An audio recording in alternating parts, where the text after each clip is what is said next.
जो 2018 मैट्रिक परीक्षा में पूछा गया। ये सवाल बहुत ही महत्वपूर्ण है, ये हर बार एग्जाम में पूछा जा सकता है, क्या पूछा ही जाएगा। ठीक है, बहुत ही महत्वपूर्ण सवाल आप सभी को बताने वाले हैं। जैसे सवाल नंबर 4 बोल रहा है, सवाल नंबर 4 बोलता भी है, यदि n, ठीक है, यदि n एक प्राकृतिक संख्या है तब रूट अंडर n है। ऑप्शन में दिया गया है कि ये जो रूट अंडर n के बारे में पूछा गया था, रूट अंडर n जो है क्या कहा जा रहा है कि हमेशा प्राकृतिक संख्या है। क्या ये रूट अंडर, जब n जो है प्राकृतिक संख्या है तो आप लोग अंदाजा लगाइए, ऑप्शन में कहा जा रहा है कि रूट अंडर n जो है हमेशा प्राकृतिक संख्या होगा। तो क्या रूट अंडर n हमेशा प्राकृतिक संख्या होगा? एकदम नहीं होगा। काइन होगा, देख लीजिए आप। प्राकृतिक संख्या होता है 1 2 3 4 5 6 7, मतलब यही सब चलते जाता है, मैंने गिनती। ठीक है, मान लिया जा हम रूट अंडर 2 ले लिए, ये तो भाई अपरिमेय संख्या हो गया।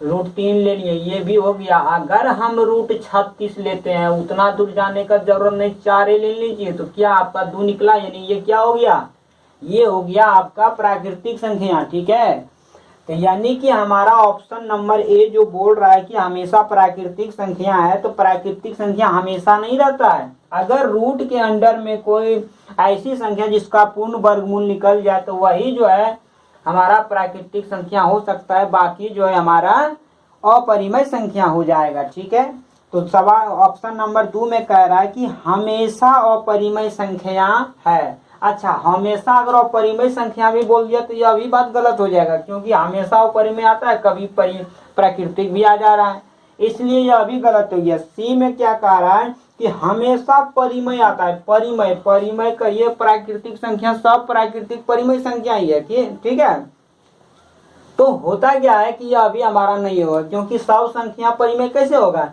जो रूट अंडर 3 नहीं तो अपरिमेय है, ये परिमेय नहीं होगा। यानी कि ऑप्शन नंबर डी जो है, आंख बंद करके आप इसे मार दीजिए, कुछ भी रहे, कुछ भी क्या रहेगा, इसमें लिखा हुआ है कि कभी प्राकृतिक संख्या और कभी अपरिमेय संख्या। तो ये तो हो रहा है कि कभी अपरिमेय संख्या और कभी प्राकृतिक संख्या, आगे भी चलते जाएंगे तो रूट अंडर 16 आएगा, तो कभी ये प्राकृतिक हो जा रहा है तो कभी अपरिमेय हो जा रहा है, यानी डी नंबर का हमारा यह सही हो जाएगा। तो इसका आंसर हो जाएगा कभी कभी प्राकृतिक और कभी अपरिमेय संख्या होता है। ठीक है, तो क्या आप लोगों से ये सब सवाल बना था? बिल्कुल नहीं बना होगा, हमको पता है। चलिए सवाल नंबर 5 में, अब इसको मिटाएंगे तब ना अगला बताएंगे।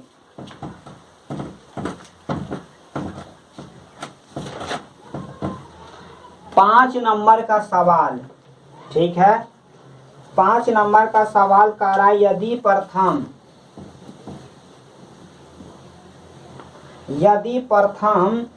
13,986 अभाज्य संख्याओं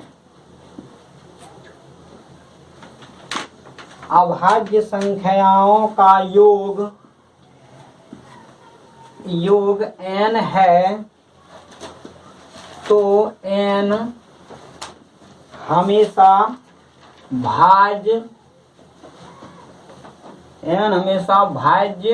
होगा। ठीक है, होगा माने डैश से, सोच लीजिए कि किस से, तो ऑप्शन में दे दिया है, आपको ऑप्शन भी दे रहे हैं इसमें। ठीक है, 4, सी नंबर में है 8 और डी नंबर में है नन माने होता है कुछ नहीं, इनमें से कोई नहीं। तो आप देख लीजिए कि मान लीजिए, क्या मान लेना है कि यदि प्रथम माने शुरू से, ठीक है, जितना भी अभाज्य संख्या शुरू से दो से अभाज्य होती, माने 2 से शुरू होता है अभाज्य संख्या, तो जितनी भी अभाज्य संख्याएं हैं शुरू से, प्रथम से 13,986 को अभाज्य संख्या और उसका जोड़ करने पर हमारा n आ जाता है। तो बोला जा रहा है कि n जो है हमेशा भाज्य होगा। केकरा से भाज्य होगा, तो 4 को देख लीजिए, उससे कोई मतलब नहीं, खाली आप ये देख लीजिए। ठीक है, तो ये हमारा 6 से भाज्य हो जाएगा। ठीक है, क्या यहाँ कट भी रहा है 6 से, यानी कि इसका मल्टीपल है तो ये कट जाएगा। ठीक है, अब सवाल बात आ रहा है समझ में? समझते जाइए, नहीं समझ आए तो पूछिए बार बार घूर के, ठीक है। चलिए 6 नंबर में कहा है बहुपद। देखिए इसमें बहुपद y पर 3 पावर है, माइनस y पर नहीं 2y है, ठीक है। 2y पर 2 पावर है, माइनस रूट अंडर 3y, ठीक है, और प्लस 1/2 है। और इसमें बोला गया का घात है, ध्यान दीजिए इधर आप लोग, का घात है। तो घात माने होता है पावर, यानी किसका, अचर पर नहीं, चर पद पर अधिकतम घात जो अधिकतम पावर है। तो अधिकतम पावर यहाँ देखने 3 है, तो इसका 3 हो जाएगा आंसर, सीधा सी बात है, ठीक है। तो इसी तरह से हम इसको बना लेते हैं, ठीक है। हाँ चलिए सवाल नंबर 7 की ओर चलते हैं। सवाल नंबर 7 में कहा गया कि एक द्विघात बहुपद के शून्यकों का योग, देखिए इसमें योग दे दिया गया, शून्यकों का योग दे दिया गया है और शून्यकों का गुणनफल दे दिया गया है, ठीक है, योगफल और गुणनफल क्रमशः 2 और तथा -15। तो बोला क्या, बोला कि समीकरण बताइए, वो भी कौन, द्विघात समीकरण, ठीक है। तो द्विघात समीकरण कौन होगा ये बताना है, ठीक है दोस्तों। तो द्विघात समीकरण क्या होता है, पहले उसका जो कंडीशन है लिख लेते हैं। ये होता है हमारा x², ठीक है, माइनस में यहाँ होता है अल्फा प्लस बीटा का x, और ये होता है प्लस में c, ठीक है, ऐसा होता है, ठीक है। तो देख लीजिए आप, यानी योगफल और गुणनफल यहाँ पर दे दिया गया, तो आप यहाँ पर पहले x² लिख लीजिए, फिर माइनस दीजिए, और योगफल क्या है हमारा, योगफल है ये 2, तो 2 लिख दीजिए, और हमारा माइनस में है 15, तो हमारा क्या हो गया, यही तो हमारा द्विघात समीकरण हो गया है, ठीक है। यानी कि x² आएगा, -2x आएगा और -15 आएगा, ठीक है। चलिए यही हमारा आंसर हो गया है, ठीक। चलो अच्छा, अब आगे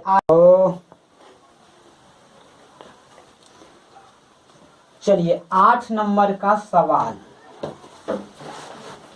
के किस मान के लिए रेखीय समीकरण युग में इतना इतना का एकमात्र हल इतना है। यानी कि आप देख लीजिए समीकरण 1 और समीकरण 2 लिखा हुआ है, क्या लिखा हुआ है समीकरण 1 में, 2x -y + 3 = 0, ये समीकरण 1 लिखा हुआ है, ठीक है। हाँ, अगला समीकरण लिखा हुआ है 2kx माइनस नहीं प्लस है 7y -5 = 0, ये समीकरण 2 है। तो आपको यहाँ के नजर आ रहा है, तो वही बोल रहा है कि के बराबर क्या होना चाहिए, ठीक है, ताकि इसका एक मान, x का मान जो है हमारा 1 और y बराबर हमारा -1 है, तब के का मान क्या होगा, ठीक है। तो आप लोग इसको ध्यान से समझिए, ठीक है। हाँ ध्यान से समझना है, एक हल तो दे दिया गया है यहाँ पर कि क्या होगा, इसका x का मान 1 और y का मान -1 दे दिया, तो क्या होगा, तो के कहाँ है समीकरण 2 में, हमको समीकरण 1 से कोई मतलब नहीं है, इसको छोड़ दीजिए, ठीक है। समीकरण 2 को ही आप ले लीजिए, x का मान 1 दे दिया, y का मान -1 दे दिया, आप यहाँ रख दीजिए, यहाँ लिखेंगे समीकरण 2 से, तो 2k गुना x है तो 1 ले लो, प्लस 7y गुना y, तो y -1 है तो ले लो, -5 = 0, ठीक है।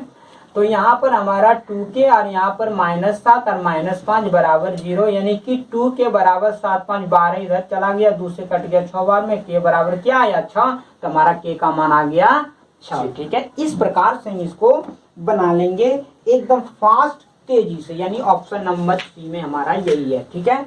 चलिए आप लोग इसको उतारिए और हम अगला सवाल, हमारा अगला सवाल है नंबर 9, सवाल नंबर 9, यदि हमारा ax पर 3 power plus bx plus cx plus d, यानी यहाँ पर 2 पावर होगा, किताब में नहीं लिखा, गलत कर दिया, चलिए d है। अब बोला गया कि क्या इसका शून्यांक क्या होता है, जो x का मान आता है वही तो शून्यांक होता है। शून्यांक हमारा एगो 0 है, बाकी बात 2 गो पता नहीं है। तो बोला क्या कि मान लो, मानना नहीं है, बोला कि अन्य दो शून्य का जो गुणनफल है उसका मान क्या होगा। तो देखिए दो शून्य गुणनफल मान लेते हैं कि एक अल्फा है और एक बीटा है, ठीक है। तो एक त्रिघात में हम याद रखते थे, ठीक है, याद हम लोग क्या जानते हैं इसमें कि एक होता है अल्फा बीटा प्लस, ठीक है, beta gamma plus gamma alpha बराबर होता है C/A। तो मान लिया जाए कि इसमें अल्फे जो पहला अल्फा बीटा जो गामा है पहले के 0 है तो ये तो 0 हो गया, ये जिसके जिसके साथ में है। अब बाकी बात ये दोनों का गुणनफल यानी कि बीटा गुना अल्फा, ये जिसके पास भी होगा अल्फा प्लस बीटा। देखिए अब अल्फा किसके पास है, एक यहाँ है और एक यहाँ है, यानी ये दोनों तो 0 हो गया, बाकी बच गया दो शून्य, यही दोनों का गुणनफल C/A है। हमारा ऑप्शन नंबर में जहां भी मिलेगा C/A वह हमारा आंसर सही हो जाएगा, ठीक है। चलिए हम सवाल नंबर अगला बताएंगे 10 नंबर का। तो अब हम सवाल नंबर 10 में चल रहे हैं। सवाल नंबर 10 हमारा है P का मान किसके लिए, जैसे बहुपद हमारा लिख दिया गया, ठीक है। 10 नंबर सवाल में बहुपद लिखा गया, बहुपद क्या लिखा है, x⁻³ प्लस 4x⁻2, ठीक है, माइनस px और प्लस 8। बोला क्या बोला, बोला कि x-2 से पूर्णतः विभाजित है, माने इसमें जब भाग देंगे ना तो बोला, सवाल पहले क्या बोला पूरा पढ़ के सुना देते। P का मान जिसके लिए बहुपद x पर 3 power plus 4x² minus px plus 8 पूर्णतया x-2 से भाज्य है, तो हमको बोला कि P का मान, ठीक है। तो P जो यहाँ पर है हमको बोला कि P बताइए भाई कि क्या होगा यदि x-2 से ये पूरा पूरा विभाजित है तब, ठीक है। तो देखिए आप एकदम ट्विस्ट तरीका से बता रहे एकदम, यानी इससे जब भाग देंगे तो P का मान क्या होना चाहिए जाकि पूरा पूरा कट जाए। तो यहाँ पर आप x-2 है ना तो बराबर 0 कर लिए, क्योंकि शेष 0 आना चाहिए, ठीक है। तो 0 हम कर लिए, तो x बराबर 2। अब x का मान 2 रख लीजिए यहाँ पर, ठीक है, बराबर शेष 0 आ जाएगा। तो x बराबर 2 रखिए, 2 पर पावर 3, ठीक है, 4 गुना 2 पर पावर 2, क्योंकि यहाँ पर 2 है, माइनस p यहाँ पर गुना 2 और यहाँ प्लस 8 है बराबर 0। ऐसा करके इसको निकालना है। तो 2 पर 3 पावर, क्यों 2 दूना 4, 4 दूना 8, ठीक है।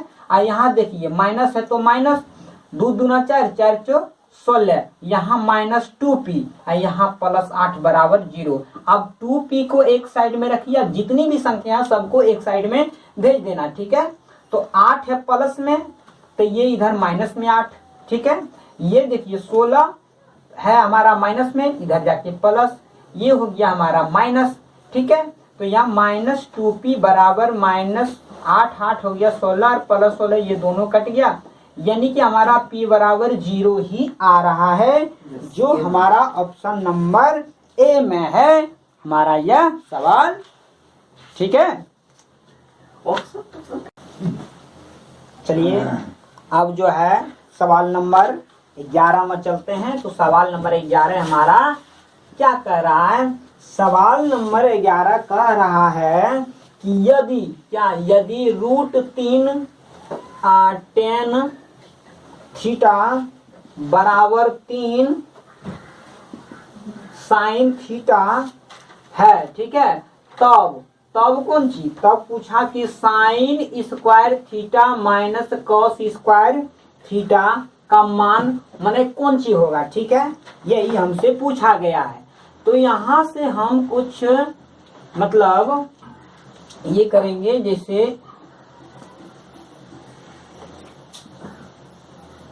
tan थीटा बटे sin थीटा और ये 3/√3, ठीक है, हो गया। अब साइन देखिए यहाँ पर होता क्या है कि ये इधर भागा में आ गया, ये तो साइन है। अब साइन tan का मान क्या होता है, tan का मान होता है sin थीटा बटे cos थीटा, और यहाँ गुना में नीचे तो एक और sin थीटा है, तो साइन क्या हो गया, साइन कट गया, बराबर 3/√3, यानी 1/cos थीटा बराबर हमारा आया 3/√3, ठीक है। अब यहाँ से देखिए आप, यहाँ से क्या होता है, a² - b² के फॉर्म में, तो ये क्या हो जाएगा sin theta plus cos theta into sin theta minus cos theta, ठीक है। तो sin थीटा और cos थीटा, तो साइन थीटा, कॉस थीटा का मान तो अभी नहीं पता चला, लेकिन देखिए कॉस थीटा तो यहाँ पर है ना, जैसे हम इसको कॉस थीटा निकालेंगे सबसे पहले, तो कॉस थीटा इधर आएगा, ये √3 ऊपर, ये 3 नीचे आ जाएगा, क्योंकि यहाँ पर उल्टा हुआ तो ये भी उल्टा हो जाएगा। कॉस थीटा का मान ये निकल गया।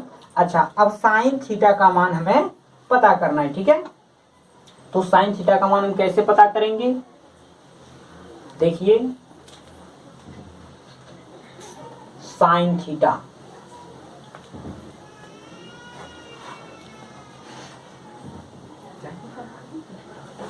साइन थीटा का मान हम, अब हम साइन थीटा का मान कैसे निकालेंगे, ठीक है। तो साइन थीटा का मान इस प्रकार निकलेगा कि sine square theta minus cos square theta बराबर 1 होता है, ठीक है, 1। तो क्या करेंगे हम, यहाँ पर हमको निकालना है कॉस का, ठीक है, प्लस होता है, यहाँ माइनस में प्लस, तो कॉस स्क्वायर थीटा, जैसे हमको साइन का निकालना है तो यहाँ पर रखेंगे साइन स्क्वायर थीटा बराबर 1 कॉस स्क्वायर थीटा, इसलिए साइन थीटा बराबर √1 कॉस स्क्वायर थीटा, ठीक है। तो क्या करेंगे, कॉस स्क्वायर थीटा यानी 1 माइनस कॉस स्क्वायर थीटा है ना, तो थीटा का मान क्या है, इसको एकीकरण कर लीजिए आप यहाँ पर, ठीक है। एकीकरण करने के मान √3 नीचे, ठीक है। तो ये आ गया 3/3 √3, 3 कट गया यानी 1/√3 आया। तो यहाँ पर क्या करेंगे, 1/3 स्क्वायर है, इस पर स्क्वायर करेंगे तो 1 का 1 और √3 गुना √3 हो जाएगा 3, ठीक है। तो 3 का 3 और घटा 1 यानी कि 2/3 आ गया हमारा रूट के अंदर, ये हमारा हुआ साइन का मान, ठीक है। अब हम इसको जो है, इसको मत लिखना है, डायरेक्ट यहीं पर पहले साइन स्क्वायर है, ठीक है। तो हम क्या करेंगे इसमें, साइन स्क्वायर, तो साइन का मान हमारा है √2, यहाँ लिख लीजिए आप, √2/3, इस पर पावर 2 माइनस कॉस है, तो कॉस का मान क्या है, कॉस का मान है 1/√3, इसको स्क्वायर। तो यहाँ पर क्या हो जाएगा, ये स्क्वायर 2 पावर है, ये रूट खत्म होकर के ये 2/3 माइनस 1/3 आ जाएगा, ठीक है। अब यहाँ से क्या करेंगे, डायरेक्ट घटा लेंगे, 2 में से 1 गया तो 1, क्योंकि इसका जो हर है वो समान है, ये 3, 1/3 इसका मान हमारा आ जाएगा, ये हमारा फाइनल आंसर हुआ। चलिए।